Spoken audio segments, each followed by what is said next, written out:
এবারে জানিয়ে দেব জেডএসআরএম নির্বাচনের পথে।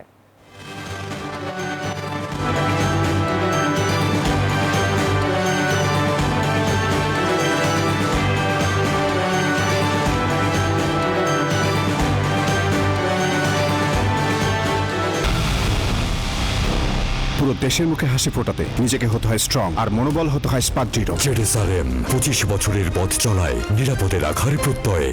প্রচার গণসংযোগে সারা দেশে ব্যস্ত সময় কাটছে ত্রয়োদশ জাতীয় সংসদ নির্বাচনের প্রার্থীদের। সকাল থেকেই কর্মী সমর্থকদের নিয়ে যাচ্ছেন ভোটারদের দ্বারে দ্বারে।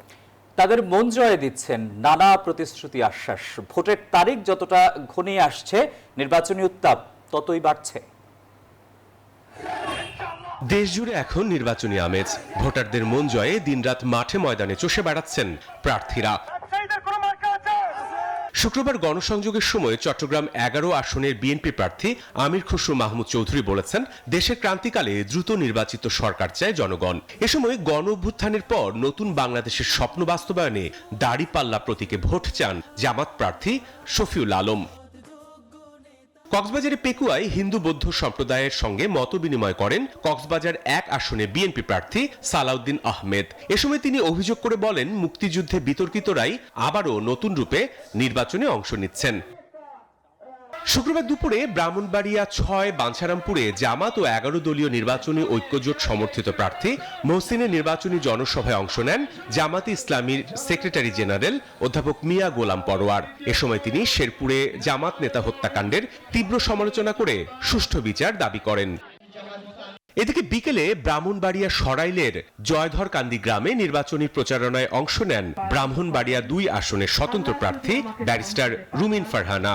ইনশাআল্লাহ এই এলাকা আর রাজশাহীতেও দিনব্যাপী নির্বাচনী গণসংযোগ ও পথসভায় অংশ নেন 6টি আসনের বিভিন্ন প্রার্থীরা।